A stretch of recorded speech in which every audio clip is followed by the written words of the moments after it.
guys, this is a document that I thought might help you in understanding economics. You know your course principles of economics. You need, as I told you in my class, you need to understand economics. You cannot just memorize it without understanding. This document is a little heavy in terms of being like I think something 27 something megabyte or 24 megabytes without making a recording. So I do not know how it will go. It will eat up a lot of your memory, but in my opinion, it's very important to go through because it talks about things that we covered before and some of the things that are we need to go through a little bit. Understanding economics and scarcity. Here I'm going to go through I'm going to go fast through the slides that I believe are already covered before, but just to show you a different language of saying the same thing.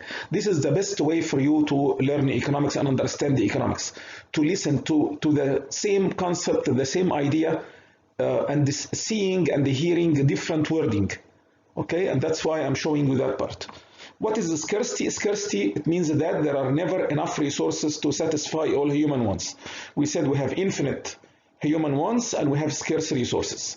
Every society, every country, at every level must make choices about how to use its resources because the resources are scarce and we do not have enough to satisfy the infinite human human wants, sorry. As a result, economics is the study of the trade-offs and the choices that we make given the fact of scarcity. What is the word trade-off? The word trade-off simply means that in order to get something good, you have to accept a little bad that goes with it. Remember, everything that you do in your life, okay, for example, you are using water resources. What is the good side of using water resources? Let us say I'm using it in agriculture. In that case, it will increase production. Okay, but on the other hand, I am losing part of the resource, and probably I am causing other things that we do not know, that probably you guys do not know, but it is actually agricultural is a very polluting industry. It pollutes the environment because remember when you flood the fields, when you water, then the things go get absorbed in the soil and so on, and it causes pollution. And the same thing, for example, when you grow animals. The breathing of the animals themselves cause emissions that are harmful for the environment. So the word trade-off here is very similar to opportunity cost. It means that in order for you to obtain something good, be ready to accept a little something bad that goes with it. If the goods of whatever you are doing in terms of an action is more than the bads, we call it benefits and the costs. If the benefits are more than the cost, then you go ahead and do the action. If not, then not. For example, when you study, what is the good side of you making the action of studying? It is increasing your GPA, getting good grades. What is the bad side? So many things. Loss of fun, loss of deterioration in your health because you are sitting and you're going to lose your sight and you're going to have a bend back like me, and you are missing lots of things in life. You know, you are missing the chatting that you will be doing with your friends, the Netflix or whatever you will be watching on TV, and so on and so on. So everything good must accompany something bad with it. So here we are studying how to make the trade-offs in an optimal manner, how to make our choices in an optimal manner in order to reduce the amount of sacrifices that we will receive as a result of making choices. And here, as it says here, after the word trade-off, he put the word opportunity cost, which is what you give up as a result of making a certain choice. Okay? What we give up when we choose one thing over the other. It is the second best thing that we sacrifice as a result of making the first best thing. An example of goods and resources, I told you, what are economic goods? Goods and the services. Here we have in two things, goods and the services. Goods that are anything tangible, anything that you can touch. Services, anything that you need the services of, but you cannot touch. So here he talked about goods, economic goods. He included goods and the services at the same time. So these are the goods and the services a consumer must pay to obtain, also called scarce goods. Okay? Must pay money to obtain. Okay, so these are the goods. Any good that you pay money for, any service that you pay money for, we call it economic good, as opposed to free good, as you can see right here. These are the goods and the services that a consumer can obtain for free. okay, without paying anything for that. And the reason, because they are abundant relative to the demand. The supply of whatever you are talking about, the supply of the good is more than the demand for the good. And as a result, it is free. An example is the air we breathe, for example. We do not, alhamdulillah, so far pay any money for air. And hopefully this will last forever. What are productive resources? This is another name for resources. As I told you, it comes from the word re and the word source. Source of something. Re, it is repetition. It is something that provides services to humans for a long period of time. Example of that, mountains, rivers, forests, fisheries, and natural gas, oil in the ground, and all these kind of things. These are productive resources. These are the inputs used in the production of goods and the services. The part of them, remember, the part of the resources that is used in a certain production process, we call it input, something that you put it in. So productive resources, these are the inputs, another name for inputs, which are used in the production of goods and the services. Businesses use inputs in order to be able to generate, to produce goods and the services and to sell them for money, which here is called the profit. Profit is a very big word. We'll talk about it later. It is the difference between the revenues that a business makes and the cost the business pay. Okay? So here, example of these productive resources, the land, capital, labor, and entrepreneurship, which are called the factors of production, which I covered in one of my videos. There is no need to go deep again for those. Here, actually, he's going to go for that.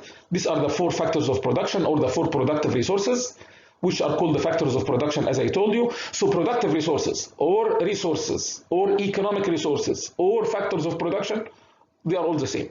What is land? Land is planet Earth with everything, with all the resources in it and on it, from the magma, the bottom of the earth, all the way to the air we breathe. So land, any natural resource, any God-made resource, including actual land, but also trees, plants, livestock, wind, air, sun, water, all that is called land. It is the planet Earth, simply. What is economic capital? It is machinery, equipment, and building, as I told you before.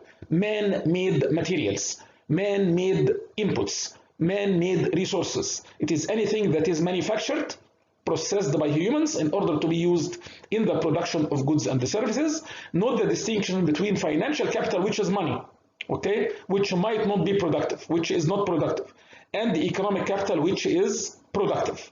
Why financial capital might not be productive? I have a lot of money. I'm putting my money in my closet. I'm putting my money in a home. I'm not using it. In that case, it is a financial capital that is not used. While money isn't directly productive, the tools and the machinery that it buys can be productive. That's why some people, if you ask them about capital, they say, I don't have the capital, okay, to do that. I don't have the capital to do that project. It means they don't have the money to do that project. Because remember, in order for you to obtain machinery, equipment, and capital, and machinery, equipment, and buildings, you have to have the money. Labor, what is labor? It is a human effort. I told you it is any human service, physical or intellectual. Intellectual, it means it comes from the brain. Okay? For example, a person like me, a university professor, uses brain more than I use my body. Okay? Thank God for that, because my body is actually is in bad shape. Okay, but I pray to God it remains like that. Also referred to as human capital. Human capital is usually what we call it human resources, people who are trained, who are educated, trained, and experienced. And how do we measure labor? It is the human effort. Okay, how much you spend, how many times do you spend to achieve a certain task? Let us say in 1 hour. Entrepreneurship, which is another name for management, another name for being a businessman or a business person or a businesswoman, okay? It is the ability of someone who is called an entrepreneur to reorganize a profit opportunity, to recognize a profit opportunity, organize the business and other factors of production, and at the same time assumes risk, okay? A businessman or a business person, a person who knows who smells money, who knows how money can come from, sees ideas, and then act, okay, and takes the risk and organize the actions in order for him or her to be able to make profits. Okay, it is a special type of labor that has the talent of knowing from where money can come from and how to organize a business, how to carry out a business, and can live with risk, because every time you have a business, you can achieve lots of profits, and also you can achieve lots of losses. What is the opportunity cost? As I explained it before, it is a measure of sacrifice. It is the second best thing that you did not do as a result of choosing the first best thing. As it says here, the value of the next best alternative. Here we can have two types of opportunity cost: on the individual level, on the micro level, and on the society's level, which is called on the macro level.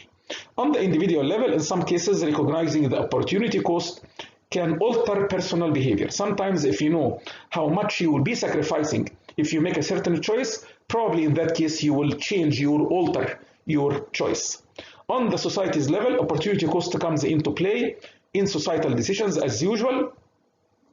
Universal health care, for example, would be nice. Remember, in order for the health of the planet to be high, to be good, to be on the positive side, it would be nice. But the opportunity cost of such a decision would be less housing, less environmental protection, less national defense. Remember, the more urbanization, okay, the more development societies make, the more pollution to the environment we will achieve, whether we like it or not. As they say in economics literature, to live is to pollute. Okay? Once you produce anything, a good or a service, it means that by definition you will, this is the trade-off we're talking about. You will get something good, which is the good or the service that you will get. And something bad will accompany the something good that you produced, which is at least the pollution of the environment. Okay? So in that case, societies must make a trade-off between how much production they should make and how much environmental preservation they should achieve, or environmental cleanliness they should achieve. Labor markets and the trade, the division and the specialization of labor. What is the division of labor, which we call it a specialization? It is the way in which the work required to produce a good or a service is divided into tasks performed by different workers. Here, remember, we do not have in modern societies a person or a worker who can do everything. And even if that person is so genius and that person can do everything, we will not make him do everything. We will make him only do what he is best at or what she is best at. And what he is not best at will be done by others, and the people trade after that. Okay? And that's why the word trade is in here. Okay? And another name for division of labor, which is very similar to it, is called the specialization. When workers or firms focus on particular tasks for which they are well suited with, the overall production process gets bigger. Here they tell you that if everybody in the society specializes, okay, we make division of labors. You do only what you are best at, and you leave others doing what you are not best at, what they are best at. And then after that, then the amount of production will be more because you are specialized in something, and as a result, you can produce more of that something.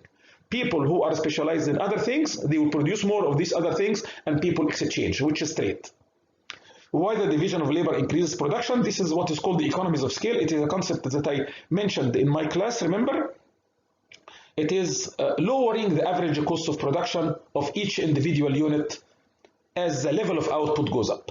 Here they tell you that if societies adopt the division of labor and the specialization, where everyone, every company, every person, every economic agent does the things that he or she or they are good at, and then they trade that with the things produced by others who are best at, then in that case, the amount of production as the size of production for the whole society, for the whole country goes up, we will be able to achieve that level of production at the lowest cost per unit produced. Lowest cost per unit produced, it means lower average cost. And remember the example I gave you in class about the mother inviting some people to eat in Ramadan or in Christmas time. Okay? The mother knows that she needs a specific number of people, not too many and not too little, in order for the invitation to look great. Too little, it means the cost of the meal per person is very, very high. Too many people, it means that they will be fighting, damage will happen to the apartment and to the building, people will be complaining rather than thanking the woman for the good food, and as a result, the cost is much more than the benefits. Okay? Here she knows by intuition, okay, by instinct, how many people should be invited to the dinner or to the iftar or to the whatever, given the resources she has in terms of the apartment size, dining table size, and so on. Okay, this is an example of that. Okay. Trade and the markets. What are markets? Okay, markets in general, a market is a place, could be physical or virtual, where buyers meet sellers for selling a service or a good. Okay, and in a market we have supply of something and the demand for that something, and as a result we have a price for that something. This is the definition of the word markets. Inshallah, we'll study markets in the second semester when we study agricultural economics, because we'll talk about what are the peculiar, specific, odd characteristics of the industry of agriculture that will make handling any agricultural material very delicate, very risky, very peculiar, very special. So this is the definition of a market. Why did I say physical or virtual? What does it mean, virtual? Virtual means there is no place. When you buy from, for example, offline, when you buy online, you do not go to a market. You are actually sitting on your own bed making a purchase using your credit card. So in that case, you bought from a market. Why you bought from a market? Because there is somebody supplying a good or a service, and you are demanding that good or service, and it has a price. But there is no place in that case. We call it virtual place. Okay? It means not a physical place. Physical place, it means that like when you go, for example, to Shadia market to buy some tomatoes. Okay? Or when you go to Carrefour to buy something. Okay? Here, in that case, the market is physical. Physical, it means it exists. It has an address. Trade and markets. Specialization only makes sense if workers and other economic agents such as businesses and the nations can use their income to purchase the other goods and the services they need. Okay? Remember, if you specialize in something, which means that you cannot produce everything, it means that you have to produce whatever you can produce, what you are best at, and then exchange that with others. Because if you cannot do trading with others, in that case, there is no sense in you producing something that you are good at, because you need other things. Okay? So as a result, if there is no trade, people will never specialize in anything. Okay? And as it says here, specialization requires trade. In order for specialization and division of labor to happen, we have to have trade. Otherwise, how can I do not produce everything that I can produce or whatever. In that case, if I produce what I'm good at, what about the rest of things that I need and I do not produce? What can I do? The market allows you to learn a specialized set of skills and then use the pay you receive to buy the goods and the services you need or you want. Here, what do we do? I specialize in producing something. I produce it, I sell it, I obtain money. Okay, when I get this money, I buy the products that are produced by others. This is how our modern society has evolved, developed, okay, اتطور يعني, into a strong economy. Okay. Now we have microeconomics and macroeconomics, and again I talked about that in my videos, but let me go through it again. We have something called microeconomics. It is a branch of economics that focuses on actions of particular agents within the economy, like households, like workers, like businesses. We learn about the theory of consumer behavior and the theory of the firm. This is what we study in microeconomics. And this is what your course is about, except only the PowerPoint slides that talk about types of economic systems. This is the only macro thing that we covered in our course. Okay? And I gave you this, I think was video 3 to the best of my knowledge.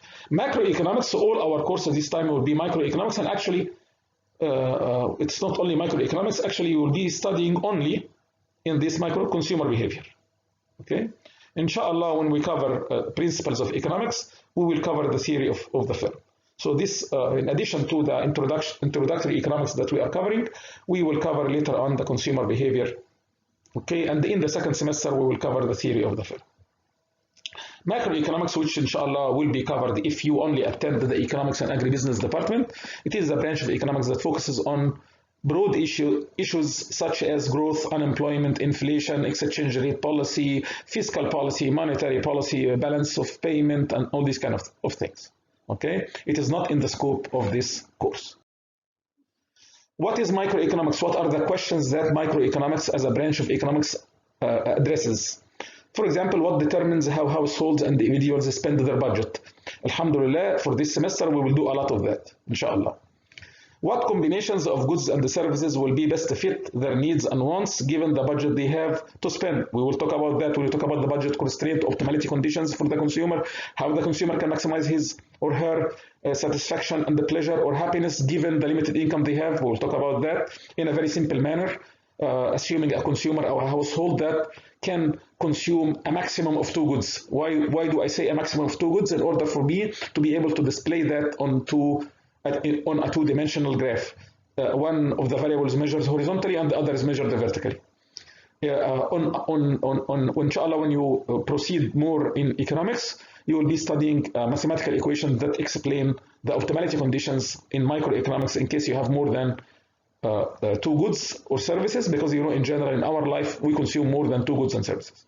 How do people decide whether to work, and if so, whether to work full-time or part-time? We will not talk about that in our courses this time. But this is an issue addressed in microeconomics. How do people decide how much to save for the future, or whether they should borrow to spend beyond their current means? Here, alhamdulillah, in our course we will never talk about that, because in all of our analysis of consumption theory, we will say that savings are not allowed. When we talk about income, I'm going to tell you that the income must be spent on consumption. But these are for advanced things. Okay? Further microeconomics questions: what determines the products and how many each a firm will produce and sell? This is production economics. Inshallah, will be covered next semester. What determines what prices a firm will charge? Again, we're going to talk about the types of markets when you talk about in the second semester agricultural economics. We'll talk about the types of markets and what a market is. We're going to talk about the perfectly competitive market, the monopolistic market, the duopolistic market, the monopolistic competitive market, and so on. Okay, what determines how a firm will produce its products? Again, this part of that will be addressed, and we'll talk about optimality condition next semester, and part of that will be to higher level of economics. What determines how many workers it will hire? We will not talk about that next semester. How will a firm finance its business? We will not talk about that next semester. When will a firm decide to expand, downsize, or even close? This will not be in our course next semester, but probably just the first question mainly, with some of the second question. Okay. Macroeconomics, which will not be covered at all in our course, but just to give you an idea, because it is a major. Remember, economics is divided into microeconomics and macroeconomics. So we cannot ignore that there is something called the macroeconomics. Macroeconomics is stressed more in the College of Commerce. Okay? Macroeconomic policy pursues its goals through monetary policy and fiscal policy. Okay? Monetary policy, we call it السياسة المالية. Fiscal policy, we call it السياسة النقدية. Okay? Monetary policy, it all deals with something called the money supply, which is the amount of money in circulation in a country in a given year. Fiscal policy, it talks about the governmental spending and government spending, and it talks about taxation.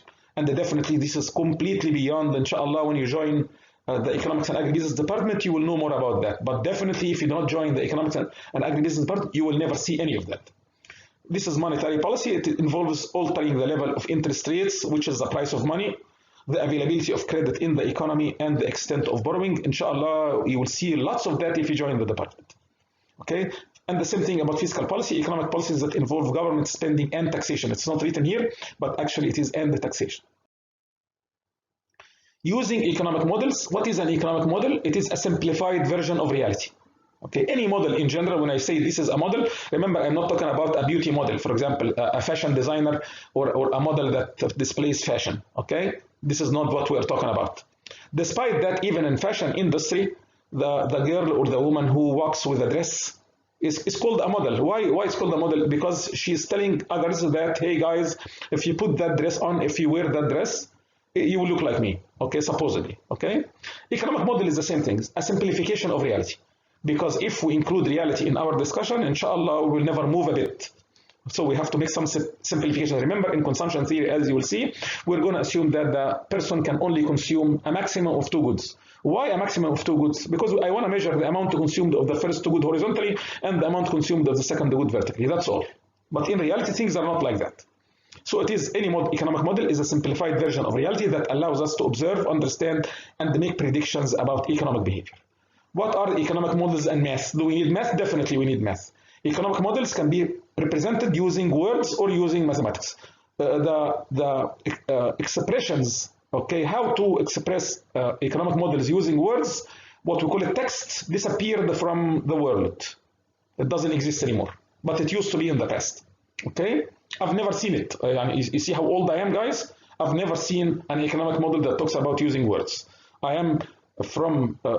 was born in the era where economic models means mathematical models.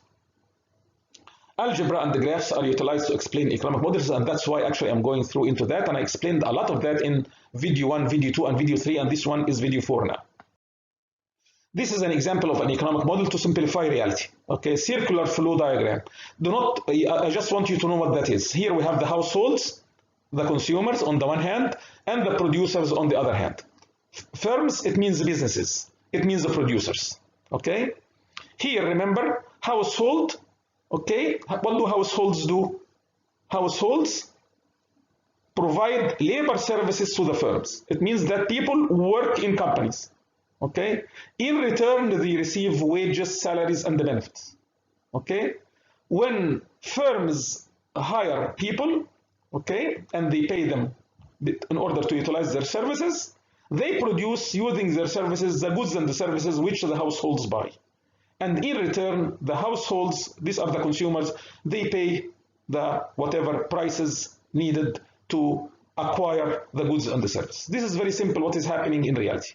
Okay, this is a model, okay, that simplifies along a very complicated picture. So this is called the circular flow diagram. This is a diagram. Circular flow, it means a diagram that looks like a circle. What goes around comes around. This is what is the outcome of that diagram. What goes around comes around.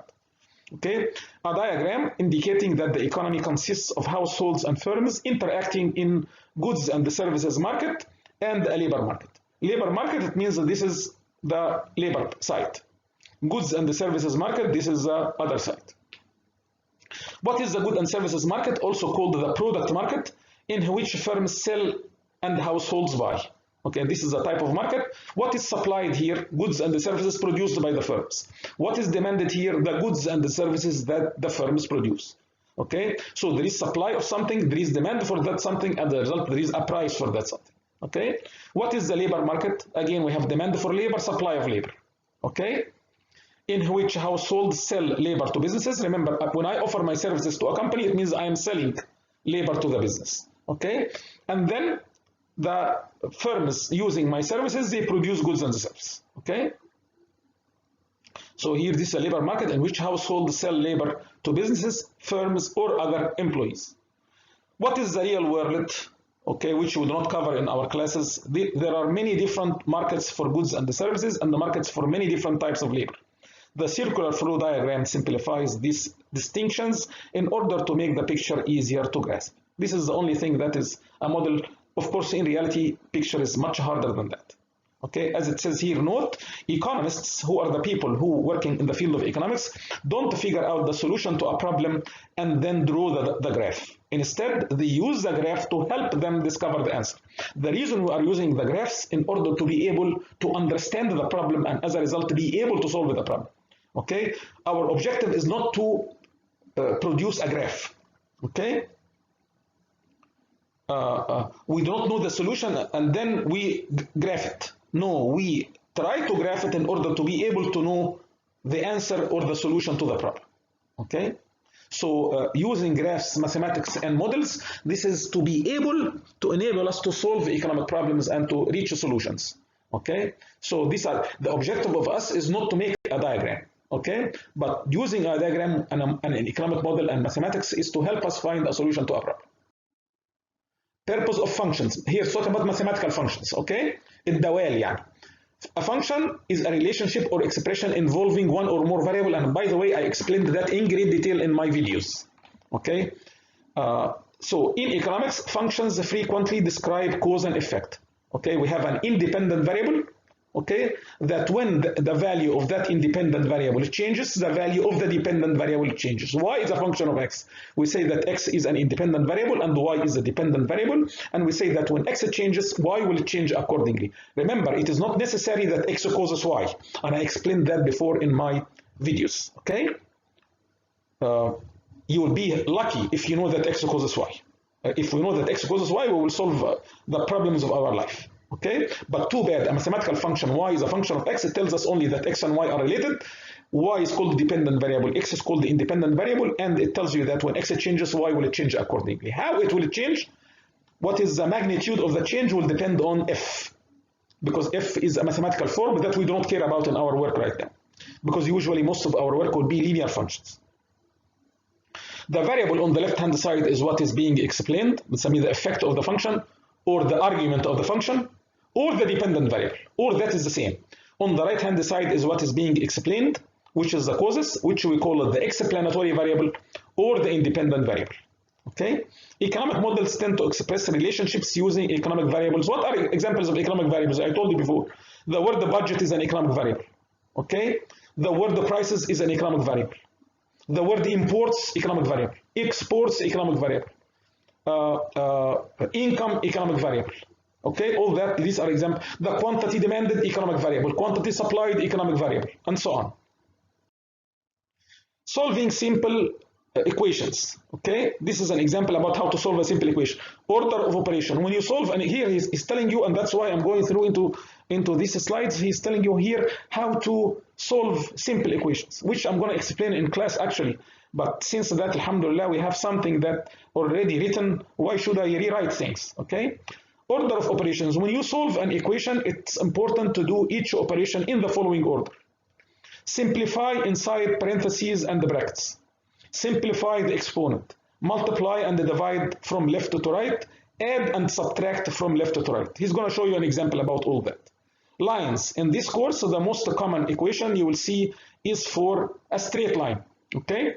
Which is y equal b plus mx. Here in this equation we have only two variables, y and x. Then what is b and m? B and m are called coefficients of the function or parameters of the function. They are numbers. Okay? In this function we have a linear function. How did I know it is linear? The highest power of the variable x, the explanatory variable or the independent variable, is 1. X is raised to the exponent 1 or to the power 1. And that's why it is a linear function. Okay, so this function y equal b plus mx is a linear function that has only two variables, y and x. B and m are parameters or coefficients that are given in the problem. Okay, and your job is to know, it tells you now, if I change x by a certain value, I will be able to know the value of y, because b and m are numbers that I will plug in, and as a result, I'm going to see what will happen to y when x changes. Understanding variable. What is a variable? A quantity that can assume a range of values represented by a letter or a symbol. For example, y equal 9 plus 3x. So this is an example. Here in this example, you see the b here. The b is equal to 9 and the m is equal to 3. Working with variables. When you are working to solve an equation with one or more variables, you need to isolate the variables. What does x equal if y equal 12? Okay? What does s equal if y equal 12? Here they tell you that. Remember, if I give you, this is just, okay, I told you before, we change the value of x and see what will happen to y. Here he gives you a value of y. If he gives you the value of y, can you know the value of x? Definitely you can. And this is an example. If y is equal to 12, in that case, x will be equal to 1. Okay? It doesn't need a genius. I think this is high school algebra. Creating and interpreting graph. This is here we're talking about the use of mathematics and the graphs in understanding economics. There is something called the intercept, okay, which is the part the function cuts, okay, or intercepts with the vertical axis. Okay, intercept the point on the graph where a line crosses the vertical axis or the horizontal axis. So this function, for example, has this intercept. All that is intercept. Okay, this function, okay, this is function 1. For function 2, this is the intercept of function 2. For this, for this function, and this part is the intercept of the horizontal axis. Okay, this is the intercept. الجزء المقطوع من المحور اللي بتتكلم عليه، سواء محور الأفقي أو المحور الرأسي. What is the slope? It has this is very important in economics. You have to understand the slope. Okay, it is the change in the vertical axis divided by the change in the horizontal axis. So whatever is measured here we call it y-axis, And here is called x-axis. I like to call it vertical axis and horizontal axis. If he calls the vertical axis y and the horizontal axis x, then the slope is delta y divided by delta x, or what happens to y when x changes by 1 unit, and I proved that to you in my videos. Hopefully you can see them. A variable is a quantity that can assume a range of values. Okay, when the price is 5, okay, solve the problem. Suppose that the price is not 5. Can the price stay 5 all the time, or it could be 7 or 8 or 9? Actually, it can take any value. Okay, and that's why you call it variable. The x-axis or the horizontal axis, it is a horizontal line on the graph, commonly represents the quantity. Like in economics, inshallah, you see that we are putting quantity here. When we study demand, we'll put the quantity demanded here, and we'll put the price vertically. The y-axis, it is the vertical line on the graph, commonly represents the price in the economics graph. Here, when we talk about supply and demand, usually we put the quantity. In the demand case, we put the quantity demanded measured horizontally, and we put the price measured vertically. This is for the demand and supply here, because these are very known types of graphs in the science of economics. Equation for a line, y equal mx plus b. Remember, before it was written y equal b plus b mx. Now I put it y equal mx plus b. Is there any difference? The answer is no. In this case, we say that b is the intercept. Okay? And the m is the slope. Why? Because if you differentiate this function, remember m and b are constants. If you differentiate this function with respect to x, it will be delta y divided by delta x, which is equal to m. Okay? B is in the intercept. What is the intercept? Okay, it means that if x is equal to 0, okay, then when will that line intersects with the vertical axis? By a distance called b. In any equation for a line, m is the slope and the b is the y-intercept. Y-intercept means the vertical intercept, because I told you that in economics we care very much about the vertical intercept. It is rare for real-world data points to arrange themselves as perfectly as a straight line. Here he's telling you, despite that we are using straight lines, it is very rare in life to find the straight lines. Despite the fact that we are still using a type of mathematical programming called the linear programming that assumes the linearity of relationship, and believe me, it still works till today superbly. Okay? So, but it is rare in life to find a linear relationship. It is very rare, as you will see in my course and you will see in so many courses. But we assume linearity of functions in order to simplify the analysis.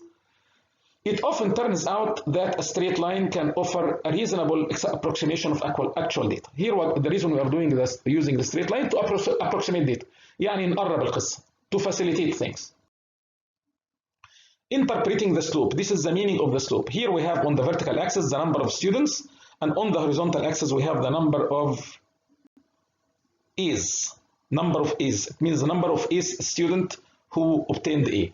Okay, this is a positive or direct relationship as we see here, 1 to 1. Okay, what is the slope means? The change in the vertical axis divided by the change in the horizontal axis, or delta number of students divided by the number of A's, by delta number of A's. This is a positive slope. Okay, indicates that two variables are positively related. When one variable increases, and it has to be the one measured in horizontally, so does the other. And when one variable decreases, which is usually what happens horizontally, what will happen to the other? Here we see that we have a positive or a direct relationship. Okay, this one looks like a 45-degree line. Okay, the slope of that line, you will see that it is equal to 1, positive 1. Okay, how did I know it is 1-to-1 relationship? Okay, when this one is 2, this one is 2. When this one is 3, this one is 3. When this one is 4, this one is 4. When this one is 5, and that's why the slope is 1. Which means, what does mean slope is 1? Delta y divided by delta is equal to 1. What does it mean? If x goes up by 1, y will go up by 1. It is so clear, as you can see here. If x goes up from 4 to 5, what will happen to y? Y will go up from 4 to 5. Okay? So this is the 1-to-1 correspondence. That's why the slope is equal to 1, and it is positive, because that curve, it tells you that as x goes up, y goes up. As x goes down, y goes down. Okay. Okay. This is the opposite, the case where we have a straight line, but we have negative slope. Okay. As you can see here, the slope is again delta y divided by delta x, where y is measured vertically and x is measured horizontally. Okay. Here the slope, again, it is the change in the vertical axis, delta y divided by delta x, the change of the horizontal axis. What is a negative slope? Indicates that when the two variables are negatively related or inversely related, which means that when x goes up, y goes down, when x goes down, y goes up. This is what does it mean. Here we have a slope of 0, okay? I'm going to translate, so y slope is 0 here. Whatever, it is delta y again divided by delta x, where y is here and the x is here. Delta y divided by delta x is the change in y divided by the change of x. What will happen when x changes by 1 unit? Nothing will happen to y. Y is always has a value of 2. Okay? And in order for you not to, there is no need to memorize all that. Just imagine yourself standing here, as I told you before in my previous lectures. Would you ever fall? The answer is no, because it is a horizontal line. Okay? So the slope means the change in the vertical axis, again divided by slope in the horizontal axis. Slope of 0 indicates that there is a constant relationship between the two variables. When one variable changes, the other does not change at all. I did not like the word constant here because, by the way, if you have a straight line, okay, for example, in the previous examples, we have two straight lines. Okay? Actually, what is written here, I did not like it at all. We have two straight lines. Okay, and because we have a straight line, the straight line has only one slope. So for the first graph that has a positive slope, we have one positive slope equal to 1. In the second one, I did not calculate it, but we have one negative slope that is again constant. It doesn't matter between what 2 points you're going to measure the slope. Okay? Anyway, it is constant. Why? Because any straight line has a slope of 1. Has one slope, has a constant slope, sorry. Not necessarily equal the value of 1 or minus 1 or whatever, but definitely has only one slope. And this is how the slope is calculated. Okay, the slope of a straight line between 2 points can be calculated in numerical terms like that. This is the x-axis, this is the y-axis. He is calling the horizontal variable x, he is calling the vertical variable y. Okay, and these are the values. Very simple graphing, 0, 1, 2, 3, 4, 5, 6, 7, 0, 1, 2, 3, 4, 5, 6, 6, 7. And this is the line that goes through the origin. Okay, now I want to measure the slope. The question is, do I have to measure the slope between these 2 points? If I measure the slope, for example, between here and here, will it make any difference? And the answer is no. Okay, once you have a straight line, you can graph it only using 2 points only. 2 points only. One line from here to New York City, one line from Alexandria to New York City. 1 point, sorry. In order to graph a straight line from here, from Alexandria to New York City, you need only 2 points. 1 point in Alexandria, 1 point in New York City, connect. So it doesn't matter where on the straight line you will measure the slope, because the slope is constant. Once you calculate the slope delta y divided, whatever delta y, whatever delta x, as long as they are divided by each other, you will obtain a value that doesn't change. Okay? The slope of a straight line between 2 points can be calculated in this formula. To calculate the slope, begin by designing 1 point as the starting point and the other as the end point, and then calculating the rise over run between these 2 points. Okay? This point, how do you read the point? You read the point, this point has 2 and 1. And we write it like that. This is how to write a point. Okay? 2, this is what the value of the horizontal thing, and 1 is the value of the vertical thing. This one is, as you can see, 6, 3, and it has to be between brackets like that. Now, I want to make delta y divided by delta x. Forget about the rise and run, all this kind of garbage, okay? Here, y2, 3 minus y1, 1, divided by x2, which is 6, minus 4. 6 minus 2, okay? Do I have to do it like that? No, you do not have to do it like that. Because here I chose this point to be the origin. Suppose that I chose this to be the origin, okay? In that case, I'm going to say y2 minus y1 minus y2. y1 is 1 minus 3 divided by 2 minus 6. It is the same thing. You will obtain the same value. If you don't believe me, try it.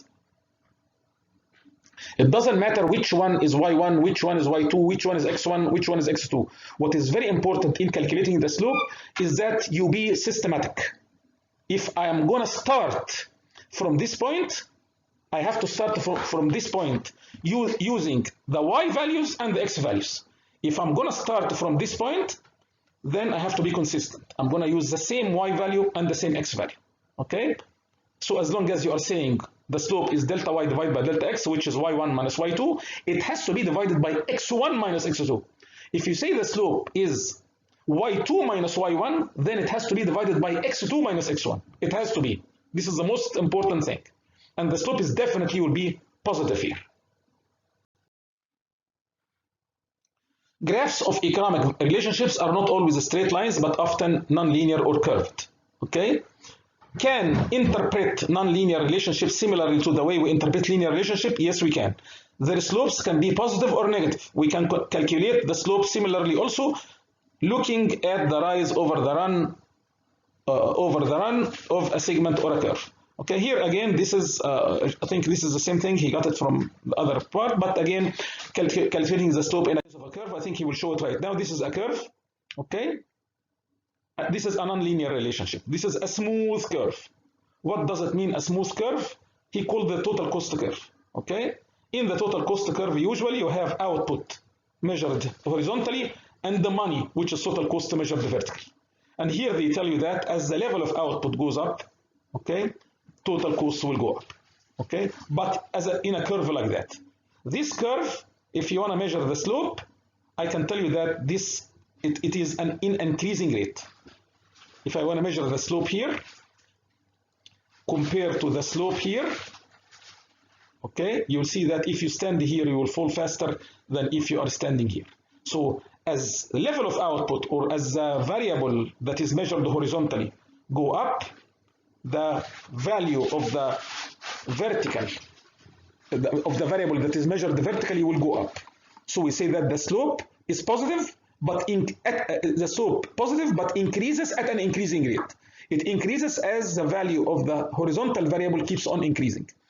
When the value of the horizontal variable, okay, because here we have the level of output measured horizontally and the money or total cost measured vertically. Here, as you can see, as the level of output increases, our total costs will increase, but at an increasing rate. How did I know at an increasing rate?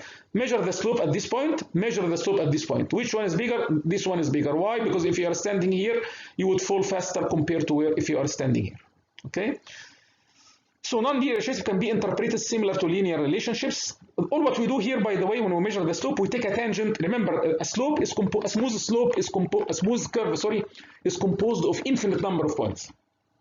Infinite number of points. So as a result, if I tell you what is the slope of that blue line, for example, the maximum you can tell me it is positively sloped. Okay, but positively sloped, but at each point that makes that smooth curve, and we have infinite number of points, every time we move to the right and up, the slope keeps on increasing. Positive but increasing.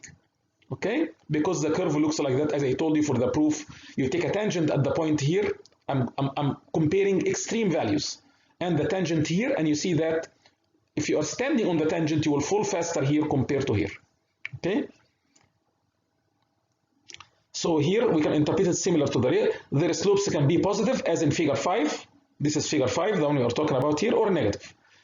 We can calculate the slopes similarly, also looking at the rise over the run over a segment of a curve. A higher positive value means a steeper outward fit. Here he's telling you that if I have two lines, one of them looks like this. Sorry, let me erase it and make it again. If I have a line positive, has a positive slope that looks like, let me do it again.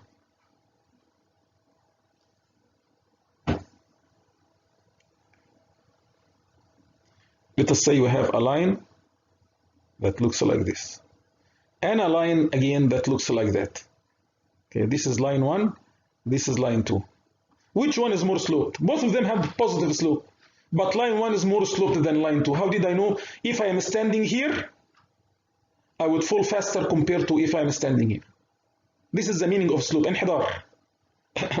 Okay? We can calculate the slope similarly, also looking at the rise.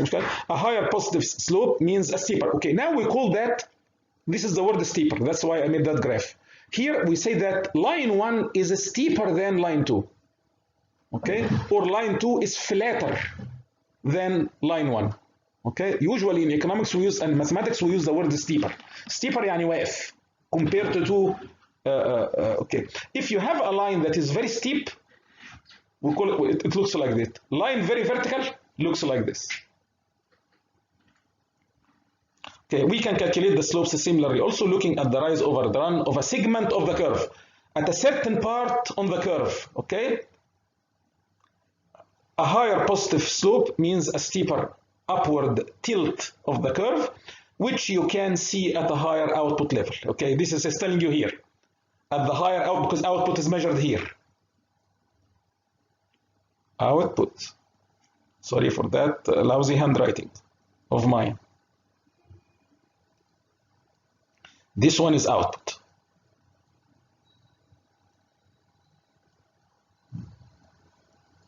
Output, it means amount of production. And this one is total cost.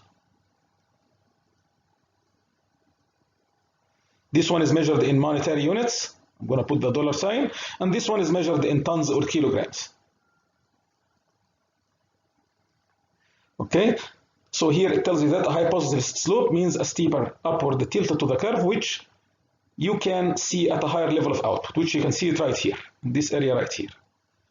A negative slope that is larger in absolute value, that is more negative, means a steeper downward tilt. Again, he's telling you that if you have the opposite, if you have a line that looks, rather than like the one that we see here, it looks like that. Okay, this what is written here belongs to that curve right here.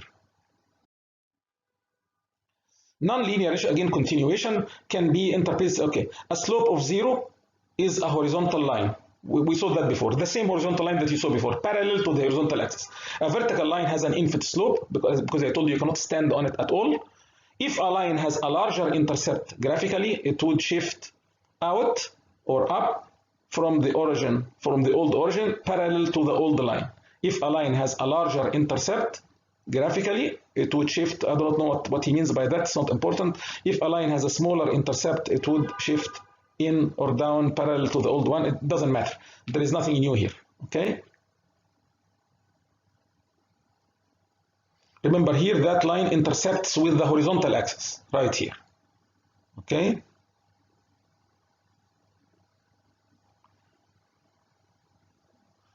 So types of graphs or lines. Okay. Line graphs show a relationship between two variables, one measured on the horizontal axis and the other is measured on the vertical axis.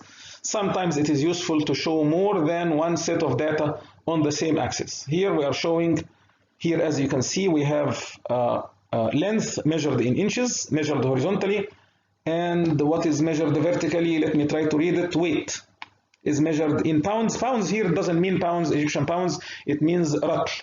It is 1 pound is 0.45 kilogram, or 1 kilogram is 2.2 pounds. Pounds, this is a weight unit that is used in the United States of America. And this is definitely slides that come from the United States because it talks about they put weight in pounds. Okay, so this is the length in inches. Inches, what is an inch? An inch is 2.5 centimeters. Okay, that is measured horizontally. What is the weight? Measured in pounds. 1 pound is 0.45 kilogram. Here they tell you that as the length goes up, the weight will go up. This is the relationship that tells you right here. How did he obtain that? Remember how many points we have here? 1, 2, 3, 4, 5, 6, 7, 8, 9, 10. 10 points, as you can see here. Each point is composed of a value of length and a value of weight. Okay, so the first point is 20, you open brackets. 20 and 8. The second point is 22 and the 10.5. The third point is 24 and the 12 and the 13.5. And then the fourth point, 26 and the 16.4, and so on. Okay? This is for the boys, the one to the left, and this is for the girls. Boys and girls. And then, as you can see, the two lines almost coincide. Okay? Coincide, it means they come over each other. يعني بيتطابقوا على بعض. Okay, to prove that we have a positive relationship between the length, okay, and the weight. Okay, as it says here, girls from birth to 36 months, boys from birth to 36 months. Okay, sometimes, so here's one measure. Okay, sometimes it is useful to show more than one set of data on the same axis. Here, remember, the whole idea of that thing is whatever he wrote here. This is the whole idea. Remember here I graphed the two lines talking about the same thing. One for them belongs to the boys, one for them belongs to the girls. The blue, I think the blue belongs to the boys and the red belongs to the girls. Yes, here it is. You put boys in blue and the girls in red, and they almost coincide on each other. The data in the table below is displayed in figure 1, which shows the relationship between the two variables, length and the median weight. Median weight, it means average weight. Okay? The median is a statistical measure that we use to obtain the average value when you have extreme data. Okay, forget about that. I'm sorry guys, forget it. It is just average value. It's a long story in the statistics. I don't know, I'm going to explain it here. Okay, so length and median weight or average weight for American baby boys and girls during the first 3 years of life. Okay, this is what the graph is talking about. Okay, and it is the same graph here. You got it here. The line graph measures the length in inches on the horizontal axis and the weight in pounds on the vertical axis. I told you 1 pound is equal to 0.45 kilogram. For example, point A, which is right here, on the figure shows that a boy who is 28 inches long, okay, will have a median or average weight of about 19 pounds. One line on the graph shows the length-weight relationship for boys, and the other line shows the relationship for girls. The blue is in boys, for boys, the red is in girls. This kind of graph is widely used by healthcare providers. People working in the health ministry in the USA usually use something like that in order to know whether the boys and girls are normal or not. Okay? Because you have to have a positive relationship between both. This kind of graph is widely used by healthcare providers to check whether a child's physical development is roughly on track or not. Roughly on track or not, it means that whether the boys and the girls are in good health or not. Okay? As time goes by, they develop over time, they get taller and they get heavier. So on track, it means that they are doing good. Another type of graphing is called a pie chart. And I think I explained that to you in one of the videos. Remember when I explained the Emirati economy in the year 2003? We explained that in a pie chart. This is another way of showing our work that is visual and nicer. A pie chart, sometimes called a pie chart, we call it pie graph, okay, is used to show how an overall total is divided into parts. Okay, what are the parts that makes the total? A circle represents a group as a whole. The slices of this circular, which is the pie, show the relative sizes of the subgroups. As you can see here, but despite that I cannot read what is written because actually I'm using my reading glasses, which is I'm struggling, okay? But here the yellow line is actually 52.5%. This is United States age distribution in the year 1970. Okay, as you can see, more than half of them, 52.5% of them, this is what makes the total of USA age population in 1970. Okay, followed by the one in purple. Okay, 37.6% of them. Okay, this is the age distribution, and then again the remainder 9.8% represent only 20.1 million. Okay, so if you look at that graph, you will know that. Okay, for example, this pie chart shows that how the US population was divided among the children, working age, adults, and the elder. Okay, here as you can see, over 60, over 65, this is in blue, okay, and then 60, yellow, people who are between 20 years old and 64 years old, and the purple is the youngsters, 19 and under. So if here in 1970, as you can see by looking at that without even reading the numbers, I can see that this one is in 1970, this one is the year 2000, this one is in the year 2020. Okay, as you can see here, between 1970 and the year 2000, the number of people in yellow who are aged between 20 and 64, they are the majority. Okay, the minority in both pie charts, the one belongs to 1970 and the one belongs to the year 2000, are the people who are over 65. They are the minority. Okay, but remember, if you look between here and here, the number of those older people, because the size of the pie here, the blue pie, increased. Okay. Now, if you want to compare that to right now, As you can see, the majority are the people here of the American population in the year 2020 are aged between 20 and 64 years old. And you have almost equal, okay? Actually, it's not almost equal because the one in purple, which is 19 and under, are 26.4%. And the very old people who are like me, over 65, they make 20%.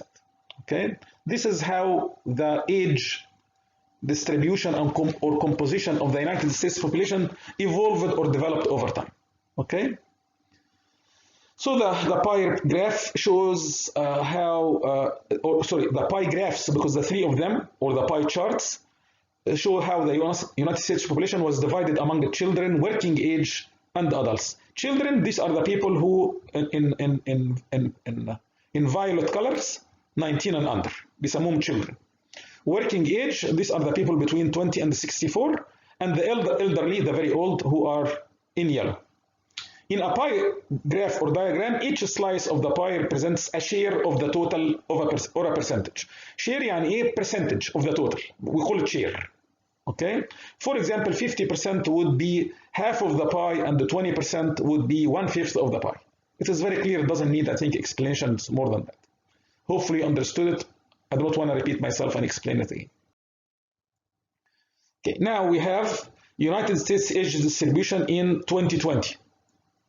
This is now, again, 1970, 2000, and 2020. And it's the same thing. You got the same graph.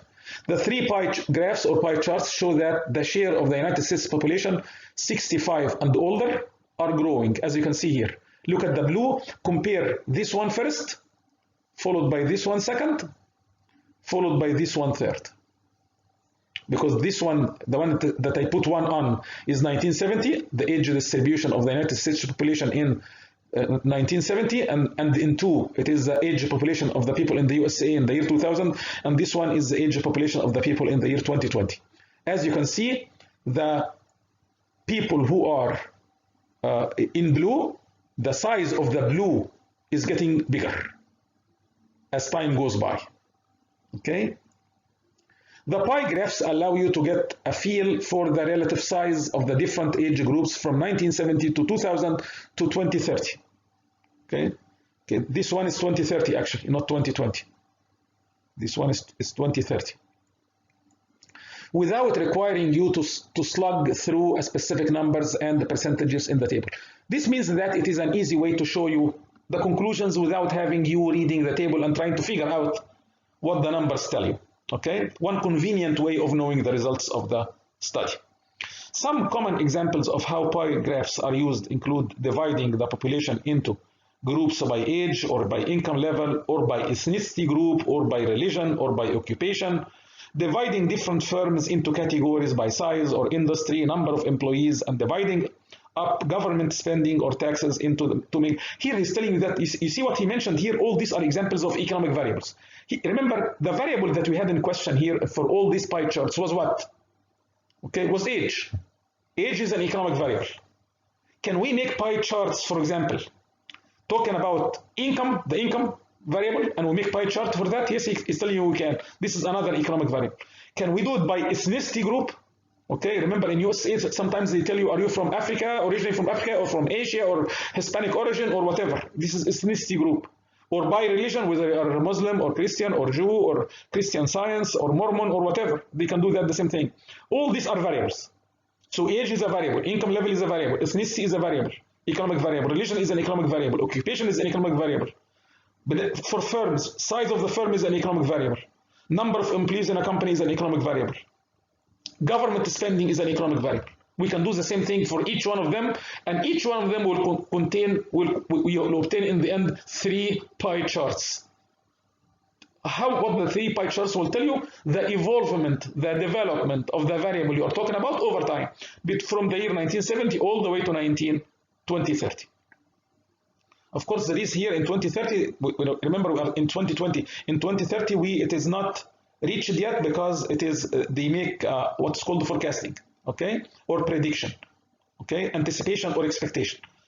They do some. There is a technique in economics that we use in order for us to know if things go like that now, how things will be, or if things went like that over time. Let us say in the past 50 years, how things will look like after in the year 2030. It's called forecasting. Another type of explanation for the same thing, and this is ways of explaining what you have. It's called the bar chart or bar graph. Okay, as you can see in the bar graph, there are spaces here between. Okay, here we are having this is age groups again. Age groups. This is in the year 1970, 2000 and 2030, 1970, 2000 and 2030, 1970, 2000 and 2030. Here in the first one we have the variable that we are measuring is called the number of people, okay, in millions. Okay, so vertically we measure the variable known as number of people in millions, and horizontally here we measure time. Okay, so and this is tells you again the purple is in the people who are very old, over 65, the yellow people between 20 and 64 years old, and the blue is the kids 19 years old and younger. Bar charts uses the height of the different bars to compare qualities. Now we look at which bar is the highest. Okay, as you can see, the yellow. Okay, this is one way of showing it. Here, the highest bar is that, which means that by the year 2030, the majority of the people will be between 20 and 64. Despite that, we had the same result in 1970 and the year 2000, but as you can see that the development and the evolvement of the people who are in the age group of working will increase by the year 2030. We can show the same thing here in this type of what we call it again bar chart. But this one we have, rather than having three and three, here we're having only one that contains the three colors. Again, what is the most dominant color here? As you can see in there, it tells you the same result. There are no change in the result, but this is a change in the way it is displayed. It is sometimes easier for a reader to run his or her eyes across several bar graphs, comparing the shaded area rather than trying to compare several pie graphs. It is one same thing to show, just different ways of doing it. Okay, it uses the height of different bars to compare quantities. It doesn't have to be age, remember. Here we're talking about, so talk about the same thing, I believe.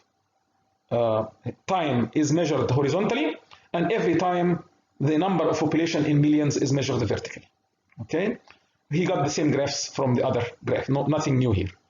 Okay, the three bar graphs are based on the information from the chart about the United States age distribution in the year 1970, in the year 2000, and in the future year of the year 2030.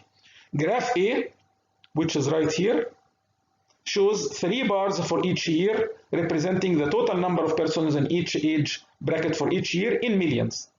Graph B, which is right here, shows just one bar for each year. Instead of having three for each year, one bar for each year. And that bar has three different colors. Shows just one bar for each year, but the different age groups are now shaded inside the bar, as you can see here. Graph C, this is another way of doing it. Okay. Still based on the same data, the vertical axis measures percentage rather than number of people. Here, the only difference between the graph that we have it here and the previous graph is that we have the percentages. Here we have percentages, not numbers. Okay? Based on the same data, the vertical axis measures percentages rather than number of people. Okay? But all of them, they say the same thing. Types of graph, let us compare between them. How do you know which graph to use in your data? Suppose that I want to use one of them. Which one is the best, if we can say so? Okay, bar graphs are especially useful when comparing quantities. Okay, for example, if you are studying the populations of different countries, bar graphs can show the relationships between the population sizes of multiple countries. Okay, this is the good use for it. Not only can it show these relationships, but it can also show breakdowns of different groups within the population. The pie graphs are often better than line graphs at showing how an overall group is divided. You're talking about one variable and how that variable is divided, the share of everything in that variable. However, if a pie graph has too many slices, it can become difficult to interpret. If you have the type of graph that you have a pie chart, but you have so many slices, okay? In that case, looking at the pie chart will be very, very confusing. Okay. What about the line graphs? This is a trend. How did I know it's trend? The time is measured here. And this is a variable called unemployment rate.